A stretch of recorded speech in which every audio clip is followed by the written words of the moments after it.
Lévy sans interdit comme chaque matin, Elisabeth Lévy, bonjour. Bonjour Patrick, bonjour à tous. Vous revenez sur le Haut Conseil à l'égalité qui publie son rapport annuel sur le sexisme et des conclusions qui sont plutôt inquiétantes tout de même.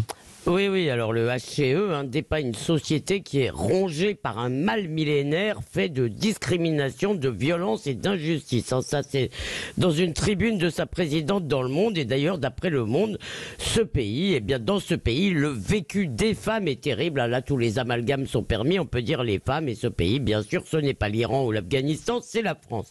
Alors, avec le rapport, il y a un sondage via Voice dans lequel 80% des femmes estiment avoir été moins bien traitées que les hommes en raison de leur sexe, si elles le disent. Bien entendu, ça doit être vrai. Ensuite, 37% ont déjà vécu une situation de non-consentement dans leur rapport sexuel. Alors ce non-consentement, qui n'est pas un refus, apparaît souvent a posteriori, si on comprend bien. 33% disent qu'un homme leur a déjà coupé la parole. Oui, Patrick.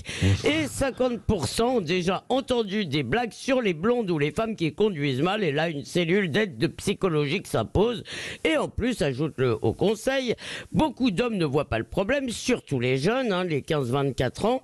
Les 25-34 ans. Non, oui, il y a les deux catégories, mais là, c'est les 25-34, puisque 59%, près des 2/3 de ces 25-34 ans, écoutez bien, jugent acceptable d'aborder une femme dans la rue pour lui demander d'aller boire un verre. Je ne sais pas si vous vous rendez compte, on commence comme ça et on finit violeur. Oui, vous ironisez là, Elisabeth Lévy, mais c'est tout de même un sujet sérieux parce que il y a des violences et il y a des viols.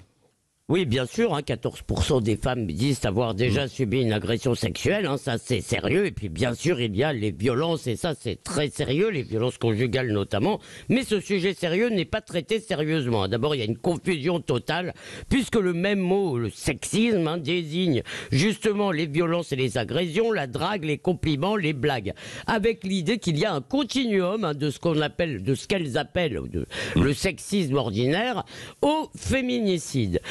Toute manifestation de différence sexuelle, toute affirmation de virilité et d'ailleurs de féminité est supposée sexiste. Par exemple, que des ados bourrés d'hormones regardent du porno et disent des cochonneries, franchement, ce n'est pas très nouveau. La seule question, est-ce que ces ados savent qu'un homme, ça s'empêche? Eh bien, de moins en moins, semble-t-il, et là aussi, il y a un véritable problème.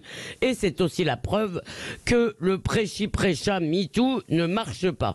Il n'y a aucune mention, bien sûr, de spécificités culturelles ou religieuses, par exemple, qui sont ces 16% d'hommes qui refusent que leurs femmes voient d'autres hommes. Voient, pas bibliquement, les voient comme amis. Sur quelle ligne de bus est-ce qu'il faut faire attention à sa tenue? Qu'on ne me dise pas que c'est partout la même chose. Bien sûr, là-dessus, un grand déni, et je ne vois pas comment on améliorera la situation si on refuse de la connaître. Et puis, ce rapport assigne les femmes au statut de victime, puisque tout propos ou comportement désagréable avec une femme est réputé sexiste. Par exemple, on parle d'un homme qui impose son point de vue à une femme, mais peut-être que cet homme imposerait son point de vue à des hommes, cher Patrick. Enfin, si une femme accepte de faire l'amour sur l'insistance de son coquin, eh bien là encore c'est du sexisme. Eh bien non, je suis désolé, les femmes sont adultes, alors quand une femme dit oui, c'est oui. Bon, merci Elisabeth Lévy.